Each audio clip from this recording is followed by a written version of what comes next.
थेट सहभागी होऊया राज्याचे मुख्यमंत्री देवेंद्र फडणवीस यांच्या मुलाखतीत। विधानसभा निवडणुकीत मिळालेल्या घवघवीत यशाचं श्रेय आपल्या संपूर्ण सहकार्यांना दिलं।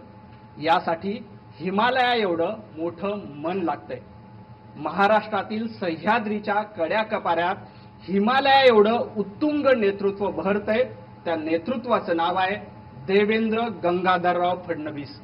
महाराष्ट्राचे मुख्यमंत्री म्हणून त्यांनी शपथ घेतली आहे आणि स्वतः देवाभाऊ आपल्याशी संवाद साधण्यासाठी आले। सर, खूप खूप स्वागत आहे। थँक्यू, धन्यवाद। सगळ्यात आधी अभिनंदन, धन्यवाद। अतिशय घवघवीत यश मिळाले। काल आझाद मैदानावर शपथविधी झाला, अथांग जनसागर लोटला होता। या लोकांमध्ये बघताना तुम्हाला पहिल्यांदा काय आठवलं? मला असं वाटतं की काल ज्यावेळेस सगळे लोक त्या ठिकाणी बघितले त्यावेळी एक अतिशय आनंद मला मनातनं वाटला, पण त्यासोबत एक जबाबदारीची जाणीव देखील झाली। कारण जे यश या निवडणुकीमध्ये जनतेने दिलं आहे ते यश सेलिब्रेशन करण्याकरता नाही, ते यश इन्स्पिरेशन घेऊन जनतेच्या आशा आकांक्षा पूर्ण करण्याकरता दिलेलं आहे। आणि म्हणून खूप मोठी जबाबदारीची जाणीव मला आहे। ती जबाबदारीची जाणीव झाली, पण मला असं वाटतं की भारतीय जनता पक्षाच्या एक एक कार्यकर्त्याला मनातनं आनंद कालचा कार्यक्रम पाहून झाला। प्रामुख्याने जेव्हा शपथविधी बघत होतो, एक टॅगलाईन बघितली मी, महाराष्ट्र आता थांबणार नाही। महाराष्ट्र आता कुठल्या दिशेने पुढे जाणार आहे? बघा, महाराष्ट्र आता थांबणार नाहीचा अर्थ असा आहे, 2.5 वर्षापूर्वी महाराष्ट्रामध्ये आमचं सरकार आलं, शिंदे साहेब मुख्यमंत्री झाले, मी आणि अजितदादा उपमुख्यमंत्री झालो आणि आम्ही तिघांनी अतिशय वेगानं महाराष्ट्राला ट्रॅकवर आणलं। जे मी मुख्यमंत्री असताना इन्फ्रा प्रोजेक्ट सुरू केले होते त्याला गती दिली, त्यातले काही प्रोजेक्ट्स पूर्ण झाले, काहींचं लोकार्पण झालं, अनेक नवीन योजना आपण सुरू केल्या। आता या सगळ्या योजना आणि हे सगळे प्रोजेक्ट्स हे वेगाने पुढे नेण्याकरता महाराष्ट्र आता थांबणार नाही, कारण महाराष्ट्राने पुन्हा मॅन्डेट दिलेला आहे। आणि आता येत्या काळामध्ये गोष्टी तर अनेक करायच्या आहेत, योजनाही सगळ्या चालवायच्या आहेत, पण माझा भर जो असणार आहे तो नदीजोड प्रकल्पांवर असणार आहे। कारण मी आत्ता इरिगेशन मिनिस्टर म्हणून 4 प्रमुख नदीजोड प्रकल्पांना मान्यता दिली आहे। हे प्रकल्प महाराष्ट्राला कायम दुष्काळातनं मुक्त करू शकतात, कायम। त्यामुळे हे नदीजोड प्रकल्पांवर माझा भर राहणार आहे, ग्रीन एनर्जीवर माझा भर राहणार आहे। कारण आपण मागच्या काळामध्ये जवळपास 54,000 मेगावॅटचे वेगवेगळे प्रोजेक्ट्स हातामध्ये घेतले आहेत आणि या प्रोजेक्टमुळे 2030 साली महाराष्ट्रातली 52% वीज ही अपारंपरिक स्रोतातली म्हणजे ग्रीन एनर्जी असणार आहे। आणि या सगळ्या प्रोजेक्ट्समुळे फायदा काय होणार आहे? सगळ्यात जास्त शेतीचं क्षेत्र आणि उद्योगाचं क्षेत्र, या दोन्ही क्षेत्रांना प्रचंड फायदा या 2 इनिशिएटिव्हचा होणार आहे। आणि या 2 क्षेत्रांना फायदा झाला तर महाराष्ट्रामध्ये रोजगाराची निर्मिती देखील होईल आणि महाराष्ट्राच्या अर्थव्यवस्थेला विशेष चालना या 2 क्षेत्रांमुळे मिळेल। आणि म्हणून मला असं वाटतं की वेगवेगळे जे काही आमचे प्रकल्प आहेत ते तर हाती घेऊच, पण ह्या 2 गोष्टींवर विशेष भर मी देणार आहे। सर, खास करून जर आपण मुंबईचा विचार केला, 14 ते 19 आणि मागच्या 2.5 वर्षात मुंबईचा चेहरा मोहरा बदललाय। म्हणजे इन्फ्रामॅन म्हणून तुमची ओळख झाली, सगळेजण ते ओळखतात, परंतु आता नव्यानं मुंबईसाठी आणि मुंबईच्या MMR रिजनसाठी नेमक्या काय योजना आहेत आणि मुंबईकरांच्या आयुष्यात नेमका काय पलट होईल पुढच्या काळात? मी 2016 साली एक घोषणा केली होती माननीय मोदीजींच्या नेतृत्वात की मुंबईच्या MMR रिजनच्या कुठल्याही भागातनं कुठल्याही भागामध्ये पोचायला लेस दॅन 1 आवर, 59 मिनिट्सपेक्षा कमी लागले पाहिजेत। त्याच्याकडे आम्ही आता पुढे जातो आहोत। आता आपण बघितलं की कोस्टल रोड झाला, पुढे वरळी बांद्रा सी लिंक आहे, त्याच्या पुढची बांद्रा वर्सोवा सी लिंकचं काम चालू आहे, जवळपास 40-50% ते झालं आहे। वर्सोवा मड त्याचं टेंडर आता दिलेलं आहे, त्याचं काम सुरू होतं आहे। मडपासनं विरारपर्यंत आता एक सी लिंक जी तयार करायची आहे, त्याच्याकरता मी मध्यंतरी जापानला गेलो होतो। जापानच्या सरकारने त्याच्याकरता 40,000 कोटी रुपये देण्याचं कबूल केलं आहे त्याचं काम आम्हाला सुरू करायचं आहे. याच्यामुळे आपला जो काही मुंबईचा ट्रॅफिक आहे 60% ट्रॅफिक हा वेस्टर्न एक्सप्रेसवेवर असतो. तो पूर्ण डिकंजेस्ट होऊन जाईल, कारण वेस्टर्न साईडला हा एक रिंग रोड मिळणार आहे. बरं, हा रिंग रोड एक लूप तयार करतोय मुंबईकरता, कारण विरारपर्यंत हा रोड गेला तर विरार अलिबाग कॉरिडॉरचं काम आपण चालू केलेलं आहे. आणि इकडे आपला अटल सेतू तयार झालेला आहे, ज्या अटल सेतूमुळे नवी मुंबई आणि मुंबईतलं अंतर कमी झालं आहे 22 किलोमीटरचा. म्हणजे एक पूर्ण रिंग रोड किंवा लूप हा आपण देतो. आणि या लूपसोबत 375 किलोमीटरचं मेट्रो नेटवर्क आपण तयार करतो. आपल्याला पहिल्यांदा 11 वर्ष लागले 11 किलोमीटर मेट्रोला, आता आपण 50 किलोमीटर डेडिकेट करून टाकली. म्हणजे 5 वर्षात 375 किलोमीटरचं काम आपण सुरू केलं. 50 किलोमीटर डेडिकेट केली, 50 किलोमीटर अजून करतोय, पुढच्या वर्षी अजून 50 किलोमीटर करतोय. म्हणजे हे सगळं काम ज्यावेळेस होईल त्यावेळी मुंबईकरांचं एक महत्त्वाचं जे काम आहे, कारण मुंबईकरांचे दिवसातले 3-4 तास हे कम्युटेशनमध्ये जातात. त्यांना जीवनामध्ये 3 तास तरी जास्तीचे मिळतील, आपल्या परिवारासोबत मिळतील, किंवा एक प्रकारे क्वालिटी टाईम त्यांना त्या ठिकाणी मिळेल. सबर्बन रेल्वेचं पूर्ण आपण मेकओव्हर केलेलं आहे, मेट्रो आहे, बस सिस्टीम पूर्ण आपण त्याचं मेकओव्हर करतोय, आणि रोड्सचं जाळं असेल, फ्लायओव्हर्सचं जाळं असेल, याच्यामुळे कम्युटेशन हे मुंबईमध्ये आपण चांगल्या प्रकारे करतो. त्यासोबत दुसरं, मुंबई आणि MMR रिजनमध्ये रहिवासी सगळ्यात मोठी समस्या आहे. आपण BDD चाळ असेल किंवा अभ्युदयनगरसारख्या योजना असतील किंवा म्हाडाचे लेआउट्स असतील, या सगळ्यांमध्ये खूप मोठ्या प्रमाणात काम सुरू केलं. मराठी माणसाला मुंबईतच घर मिळालं पाहिजे हा प्रयत्न आपण सुरू केला. आणि सगळ्यात महत्त्वाचं सेल्फ रिडेव्हलपमेंट, म्हणजे बिल्डरांच्या घशामध्ये घालण्याच्या ऐवजी ज्या सहकारी संस्था आहेत त्यांनी स्वतःच सेल्फ रिडेव्हलपमेंट करावं. त्याकरता आपण 17 मागण्या त्यांच्या मान्य केल्या. मुंबई बँकेच्या माध्यमातून प्रवीण दरेकरांनी त्यांना लोन देण्याचं त्या ठिकाणी काम सुरू केलं. 16 बिल्डिंग तयार झाल्या आहेत, 1400 प्रपोजल आता आलेले आहेत. त्यामुळे मोठ्या प्रमाणात या ठिकाणी रहिवासी जी समस्या आहे ती सॉल्व्ह होणार आहे. दुसरं, मुंबई ही लँडलॉक सिटी आहे, त्यामुळे इथे आपल्याला मर्यादा आहेत. पण आता अटल सेतूमुळे आपल्याला मुंबईच्या 3 पट मोठी मुंबई ही मुंबईला अटॅच झाली आहे. त्यामुळे त्या ठिकाणी लोकांना रहिवासाकरता परवडणारी घरं ही देणं आपल्याला सोपं झालं आहे. इकडे या लिंकमुळे विरारपर्यंत आपल्याला परवडणारी घरं देता येतील. त्यामुळे पुढच्या 5-7-8 वर्षामध्ये मुंबईकरांचं, आम मुंबईकरांचं जे स्वप्न आहे परवडणाऱ्या घराचं, तेही आपल्याला पूर्ण करता येणार आहे. सर, मुंबई म्हटलं की धारावी आपसुकच येतं, परंतु विरोधक सातत्यानं धारावीच्या प्रकल्पाबद्दल आक्षेप घेतात की काही ठराविक अदानींना मदत करण्यासाठी धारावीचा प्रकल्प दिला जातोय. तर या आक्षेपाला काय नेमकं उत्तर आहे? असं आहे की पहिल्यांदा तर धारावी प्रकल्पाची संकल्पना राजीव गांधींच्या काळात मांडली होती. कुठल्याच सरकारने काहीच केलं नाही. मी मुख्यमंत्री झाल्यानंतर त्या प्रकल्पाचा DPR तयार केला. हा प्रकल्प करायचा असेल तर त्याला जागा ॲडिशनल लागेल म्हणून रेल्वेची जागा मिळवली, ती विकत घेतली आम्ही रेल्वेकडनं, आणि याचं टेंडर काढलं, त्याचा विकासक आम्ही नेमला. महाविकास आघाडीचं सरकार आल्यानंतर त्यांनी ते टेंडर रद्द केलं. त्यावेळेस तर काही अडाणी नव्हते विकासक, दुसरा विकासक नेमला होता.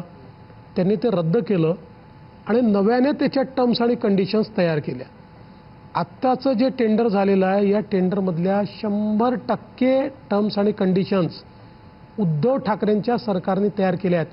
एकच गोष्ट त्यातली मी बदलली. उद्धव ठाकरेंच्या सरकारने ज्या टर्म्स कंडिशन्स केल्या होत्या त्याच्यामध्ये TDR हा जो तयार होणार आहे धारावीचा, आत्ता आपल्याकडे TDR फक्त नॉर्थवर्ड्स वापरता येतो, साऊथवर्ड्स वापरता येत नाही.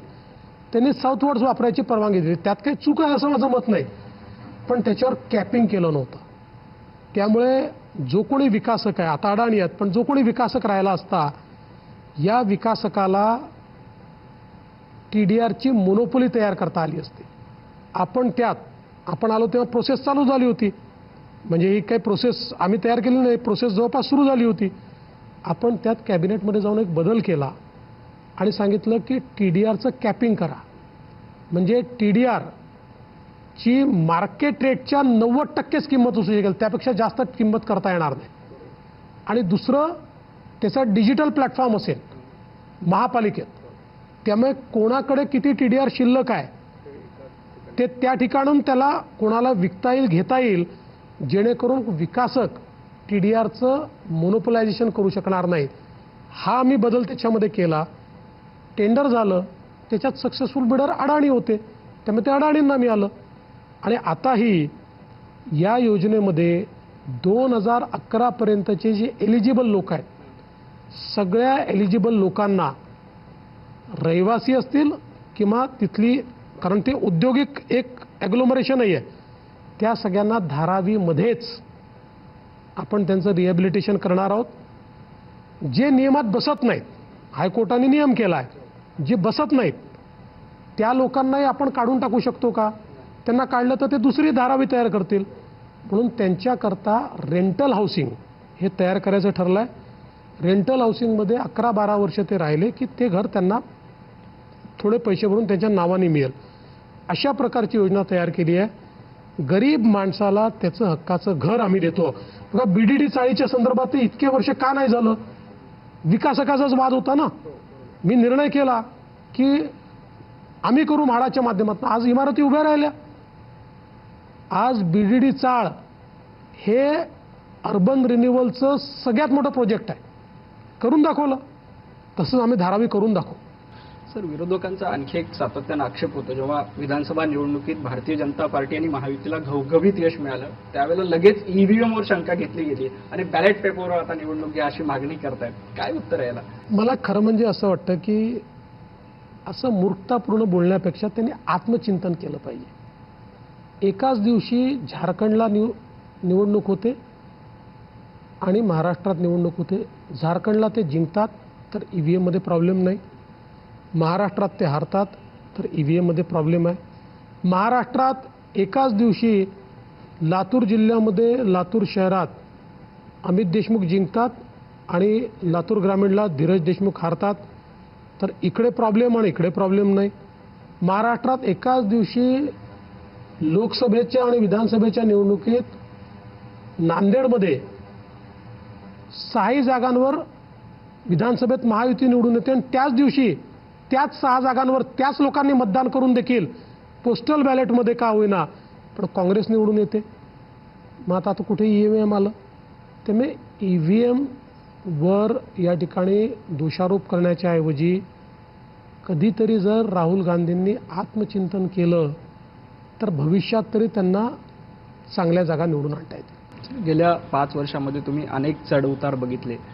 काही लोकांनी अगदी वैयक्तिक जाऊन टीका केली. खरं तर राजकारणामध्ये अशी भाषा आजपर्यंत वापरली जात नाही. ट्रोलर्सने अगदी कुटुंबापर्यंत देखील गेले. आता सरकारमध्ये पुन्हा एकदा तुम्ही आलात, या सगळ्यांना काय उत्तर आहे? पहिल्यांदा तर मी त्यांचे आभार मानेन, कारण त्यांनी जे सातत्याने मला टार्गेट केलं त्यामुळे लोकांच्या मनात माझ्याबद्दल एक सिंपती तयार झाली. लोकांना असं वाटलं की माझ्याशी अनफेअर वागतायत ते, कारण हे सगळे पक्ष, त्यांचे ट्रोलर माशी शिंकली तरी देखील मला दोषी ठरवायचे, अतिशय असभ्य भाषेत ते बोलायचे. त्यामुळे साहजिक लोकांची सहानुभूती मला मिळाली. आणि दुसरं मी यांचे आभार याकरता मानेन की यांनी मला लढण्याची ताकद दिली. माझ्या मनामध्ये आपल्याला लढून यांना हरवायचं आहे, यांना यांची जागा दाखवायची आहे, हा विश्वास तयार केला. त्यामुळे त्यांच्या त्या वागण्यामुळे मला मानसिक त्रास नक्कीच झाला, पण माझं नुकसान झालं नाही, त्याच्यामुळे माझा फायदा झाला. जेव्हा तुम्ही विरोधी पक्षनेते होतात, विधानसभेत मला एक भाषण आठवतं. ज्ञानेश्वर महाराजांची एक रचना तुम्ही वाचून दाखवली होती. काट्याच्या आणीवर वसवली 3 गावं, 2 ओसाड, 1 वसेचिना. खरं तर आता महायुतीमध्ये सुद्धा आता 3 पक्ष आहेत. 3 पक्षांना तुम्हाला सोबत घेऊन जायचं आहे, तर ही कसरत आता तुम्ही कशी करणार आहात? मला असं वाटतं की गेल्या 2.5 वर्षात आम्ही हे दाखवून दिलं की 3 पक्ष एकत्रित काम करू शकतात आणि वेगाने काम करू शकतात. त्यामुळे आता ते काही नवीन नाही आहे, आमच्यात चांगला समन्वय आम्ही करून दाखवू. आणखी एक, आपण लोकसभेला राज ठाकरे यांनी पाठिंबा दिला महायुतीला. विधानसभेत राज ठाकरेंना फार यश मिळालं नाही, परंतु काल त्यांनी जाहीरपणे अभिनंदन केलं आणि आम्ही सरकारसोबत राहू.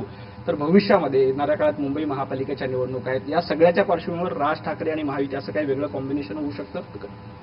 खरं म्हणजे तुम्ही बघा की मुळात लोकसभेमध्ये त्यांनी आम्हाला खुल्या दिलाने पाठिंबा दिला होता आणि आम्हाला फायदा देखील त्याचा झाला. विधानसभेमध्ये आमचे हे लक्षात आलं की त्यांच्यासमोर प्रश्न आहे की त्यांचा पक्ष आहे महाराष्ट्रामध्ये आणि त्यांच्या लोकांनी जर निवडणुकाच लढल्या नाहीत तर तो पक्ष चालेल कसा. आणि आमच्याकडे त्यांना देण्याकरता जागा नव्हत्या. आम्ही 3 पक्ष होतो. ती वस्तुस्थिती समजून त्यांनी विरोधात लढण्याचा त्या ठिकाणी निर्णय केला. इतका मोठ्या प्रवाहाच्या विरोधात ते लढले पण त्यांना मतं चांगले मिळाले आहेत. आपण बघा त्यांच्या अनेक उमेदवारांनी अतिशय चांगले मतं घेतलेले आहेत आणि मला असं वाटतं की त्यांचे आणि आमचे विचार हे मोठ्या प्रमाणात मेळ खातात. त्यामुळे सरकारसोबत त्यांना ठेवण्यात आम्हाला निश्चितपणे रस आहे, आम्हाला आनंद आहे आणि महापालिकेच्या निवडणुकीमध्ये जिथे शक्य असेल तिथे आम्हाला सोबत येता आलं तर आम्ही प्रयत्न करू. विधानसभा लोकसभा दोन्ही नेत्यांच्या निवडणुका झाल्या. महाराष्ट्रात जवळपास 3-3.5 वर्ष झालेत महापालिकेच्या निवडणुका होत नाहीत, जिल्हा परिषदेच्या स्थानिक स्वराज्य संस्थांच्या निवडणुका आहेत. लोकांना अपेक्षा आहे आता तर ही सगळी रखडलेली प्रोसेस आता येत्या काही दिवसात पूर्ण होऊन जाईल. आम्हालाही अपेक्षा आहे कारण एका सुदृढ लोकशाहीमध्ये स्थानिक स्वराज्य संस्थाच्या निवडणुका न होणं हे चुकीचं आहे. सुप्रीम कोर्टात ते अडकलेलं आहे. आमचा पूर्ण प्रयत्न असेल. मी तर कालच आमच्या सरकारच्या वकिलांशी बोललो की तुम्ही अर्ली हिअरिंगचा अर्ज करा आणि कोर्टाला विनंती करा की या संदर्भातला जो काही स्टे आहे तो स्टे आपण हटवा आणि आमचा प्रयत्न असेल लवकरात लवकर या निवडणुका झाल्या पाहिजेत. सर, खरं तर पंतप्रधान नरेंद्र मोदीजी यांच्या नेतृत्वामध्ये जगभरामध्ये भारताचा डंका वाजतोय, भारताची मान अभिमानानं उंचावते आणि आता महाराष्ट्राचं मुख्यमंत्रीपद तुमच्याकडे आलेलं आहे. महाराष्ट्राची मान भारतभर अशीच अभिमानानं उंचावी आणि महाराष्ट्राचा झेंडा तुमच्या नेतृत्वात सदैव फडकत राहावा यासाठी तुम्हाला खूप खूप शुभेच्छा आणि तुम्ही सविस्तर मनमोकळेपणानं संवाद साधला त्याबद्दल धन्यवाद. थँक्यू. खूप खूप आभार. थँक्यू.